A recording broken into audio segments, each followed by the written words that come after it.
operator, you build these relationships with these vendors and you establish net terms and marketing promotions and strategies together where you develop a trust, I guess. And we're fortunate now. It's to the point where these vendors will call us, say, I got this new strain and I need to release it out of Diego Pellicer. And Diego Pellicer, we've kind of built it in a way where it's a flagship store for a lot of our vendors. And vendors who have a product they'd like to promote or a new strain they'd like to drop it at Diego. I mean, it caters to that experience ultimately. It's a lot better than dropping it at dispensaries with barred windows and the guy with the gun at the front. So it's an overall consumer experience, and we like to complement that with inventory procurement. Okay, so first off, as a podcast of people that buy drugs from people with guns on a regular basis, we don't throw shade at people with bars on the windows. We understand that it's better to be safe than sorry. It's why I have 2 condoms on right now, and someone gave me their phone number. Sure. My girlfriend doesn't care because she's going to listen to this and be like, oh, I'm so proud of you for not giving that shout out. But, 2 condoms, no problems. That's the theory. So we don't judge based off of the aesthetics from the outside, but you do kind of have that nice little Venetian facade going on the outside of the building. But I tell you what, if people look at the website or our website or pictures of Diego on the inside, they're like, oh, I don't know if I can afford this place. Agreed. Right. And so, but when I made sure as they walk in and they look at all of our products, there's something for everyone. If you are the hash head, you got the 710 tier 1 stuff. If you just want to get high, and we got the $15 wax for you. Okay. I made sure that there was a spectrum of products that anybody can enjoy. Everybody, because yes, we are those people. Like, I shop at Live Well, which has the product that should be in a place that has windows with bars on it. Sure. But at the same time, killer deals on edibles. But shitty fucking flour, and they'll be the first to admit it. Shitty flour.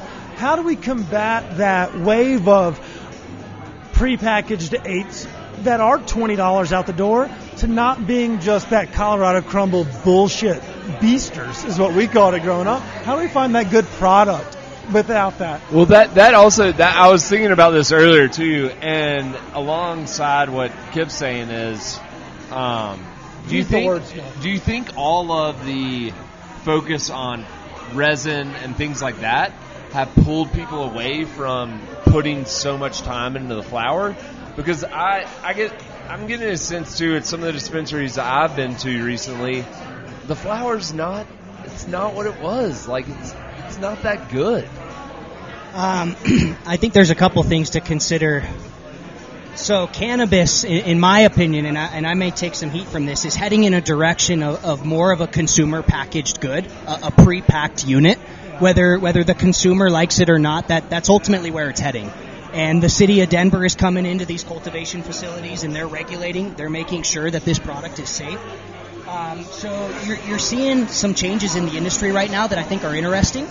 But what it's ultimately doing is it's forcing the consumer to trust the operation, whether it's the retail operation or the cultivation operation. When you see these products turn into a consumer packaged good that's pre-packed and you can't open it before you buy it, there's a variance of trust now.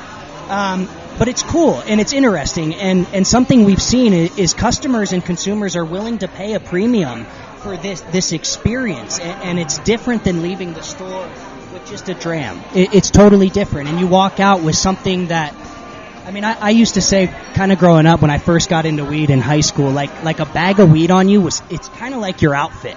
Like you put on your jeans and you put on your shirt and you got your hat, and then you put that bag of weed in your pocket, and it's just kind of part of going out of the house. And you see these. Imagine that. We grew up in the South where if it's stunk on you, motherfucker, you're going to jail. Yeah. Like, a lot of seeds and stems. Oh, yeah. My dad threw Doja away out of the middle console more times than I can count. We had my house was rated for the scent of marijuana. So the fact that you were able to parade around on the scent as like it's a fucking fresh kicks, like we couldn't get good weed in Miami when I was growing up. Yeah, well I can only we got that other stuff. We got brick weed that we could get anytime you wanted. We just couldn't get good weed. We're a pro other stuff podcast too, for the record. I know this is an episode for weed, but yeah. That weed we used to get was like paper thin because it was so compressed. Oh, it was yeah. It was brick packed full of seeds. It was just awful. Smoked hell a ton of blunts. Yeah. Let's pile on Nick. He got to smoke loud when we were growing up. I'm a Colorado native. We never dealt with that. Yeah. We're spoiled out here. Yeah. So here's a question for you.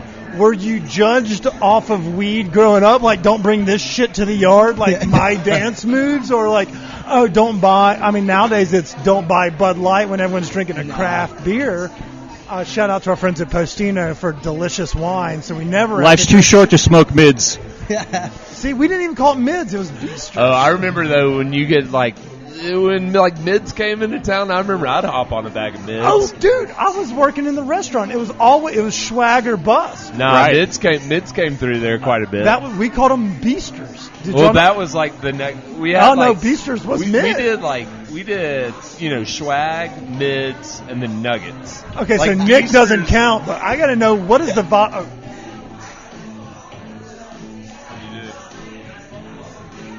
Oh, we're back. Sorry, I pressed the fast forward button, so we went to slow mode. I was like, you haven't been recording this whole thing? We got to start over again? No, we're good. We're recording, and we're at 35 minutes strong. Sweet. Bill, let's talk a little bit because you obviously, Nick, were killing the weed game here in Colorado, and New Hampshire, it's crunchy as fuck as well. So I imagine even their outdoors pretty tangy. What are you smoking down there?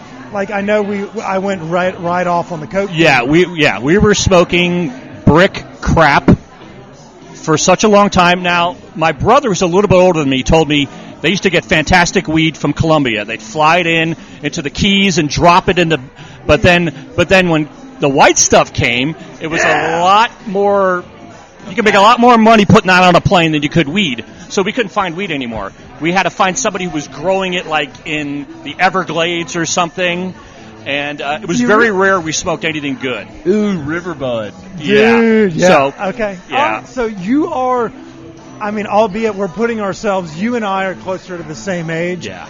Bill, what he was smoking in high school is what hit Mississippi when I was in college in the mid-2000s. So that's fair, but I was just curious. I was like, time out. There's an age gap, and then obviously you're in Miami. But, yeah, I'm glad to hear that y'all had just, like, champagne fluff. Yeah, but also had to deal with that stuff was seeds oh my and God. stems. It's all right. This podcast is family friendly. Even out here in Colorado, my first bag of weed came shaped as a square. So wait, excuse me? Say that again? First bag of weed for me out here in Colorado, it was shaped as a square. There's a market for mids out here too still. Square grouper. We called them square groupers. Yeah, you would because you're in a fishing community, but I'm surprised that this was the thing. Like, we've spoken and we've had guests join us that are in the same boat. Adam Weiss from Breckenridge Organic Therapy. Yeah. Early days, he just grew up as a pot smoker and, up in Boulder as a college student. He was like, man, it wasn't great compared to what we have now. But what they had then was like, oh, shit, we thought was golden goat growing up. We were like, oh, shit, $25 a gram. That's what we had. Yeah. So it always just makes me intrigued when I hear about what everybody else was smoking on growing up. And still to this day, what everybody else is smoking on still tickles my fancy. And so when I hear someone has, great, you can grab cheap snacks land over at Diego, or there's a wide variety of product. You mentioned from hash to flour, from $15 to $70. You've got something for everybody. So you've tailored this experience to everyone. Right. And it's important to note, to kind of coattail on Bill's comment, when we first opened, a lot of consumers looked at Diego like, whoa, that's way overpriced. I can just tell by the aesthetic. Those Ace are $60, $70. But we do have something for everybody. I mean, we've got $20 Ace all day long. And we look at the model similar to the three-legged stool model, and we believe that we'll have a consumer for life so long as we provide good customer service, premium product, and a premium price. If we fuck one of those three up, we'll probably lose the consumer. But if we can maintain one of those three legs at all times, we should be fine, and we believe that. That's fucking solid. I haven't been by the dispensary. Honest admission here.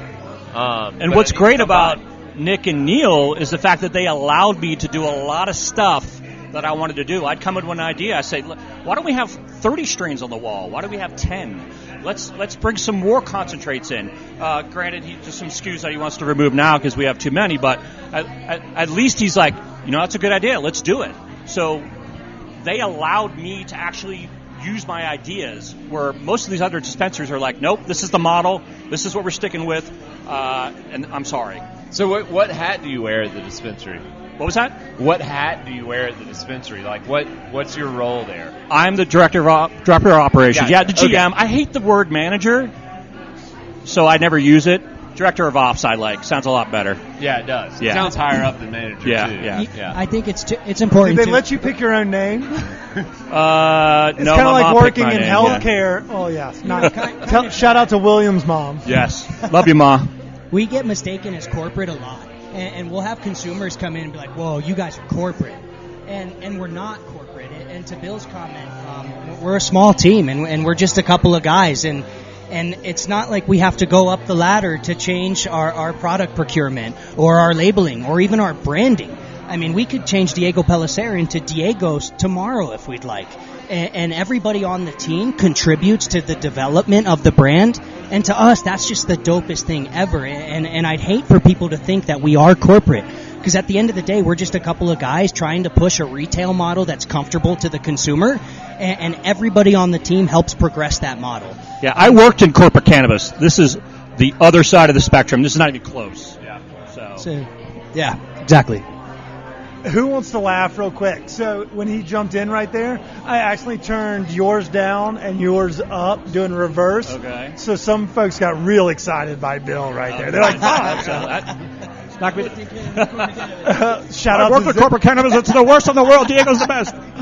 Yeah, Zane's going to be like, "What the fuck is going on with this volume?" But really, everything's a going lot on. of people who listen to this podcast will understand where I'm coming from. They've worked at maybe 5 or 6 dispensaries, and they're like, absolutely awful situations. I got lucky. I really did get lucky. In fact, more than I think about it, if I didn't work at Diego, I probably would go back to my old golf job. I was close to like, you know what? I can't even find anything out here. I got lucky. And I'm not blowing smoke up his ass because he's next to me. They really brought me in and like, hey, I'm going to let you run this place. We trust you. Well, listeners, if you want to get lucky out there, slide into some LinkedIn DMs. You never know. Yeah, I got lucky. I did. I swear. Yeah. Chances are you might get a response from the team at Diego. Exactly. Do you know how many times that I've gotten lucky sliding into DMs? I can count them on one fucking hand. Exactly. Yeah, I think it's Have you got lucky one. on a LinkedIn DM? That'd be. Have I had sex based off of a LinkedIn DM? No. Well, I did have to sleep with him before he hired me, though. Well, yeah, that's 2020 or Understandable, 2017. That's the times we're in, brother. It's a competitive market. It is. You got to do what you got to do. You can't be the top barista at Starbucks without sucking a little pole to Exactly. All right, so now that we know a little bit about the company, if I haven't been there yet, what do I need to know to bring me in besides your customer service? Bring and your whole ID. experience, what do I? Yeah. What do I need to know? Like, why should I come to Diego? Because we have every single product you can absolutely think of for all your tastes. Whatever money you have in your pocket, we will find you something at Diego that will tickle your fancy. So I like my fancy tickle. Yeah. Yes, and Yeah. let's try And we do have a lot of customers that come in for, hey, I got, say, $25. We'll find something for you. So, and that's what I think is great about Diego is that we do have the people that don't care, really. I got $25, get me high, and we'll do that. And then we have the 710 hash heads that were like, I want tier 1 Percy rosin. Do you have it? We got that too. Shout out to our friends at 710 Labs. Yeah, we love those guys. They're the best. Always. Yeah, they're great. Well, this is a question. I mean, oftentimes people have those when they come in. It's an intimidating scene when you walk in. It can be intimidating until they meet the bud tender. Let's say that, until you meet the bud tender. Right. Let's say you've become comfortable with the proximity as one of the main reasons someone shops at a dispensary. Why should they come try out Diego if they've already made friends with their local spot or their local bud tender? Tell someone why they need to come down to Alameda and Federal besides the dank tacos and dim sum. I could think of a couple of reasons. We like customer service, and at the end of the day, everybody's had that bud tender experience. where they come in and the bud tender is kind of snobby maybe or doesn't want to deal with the consumer. We have a really, really great staff at Diego Pellicer. You don't have to come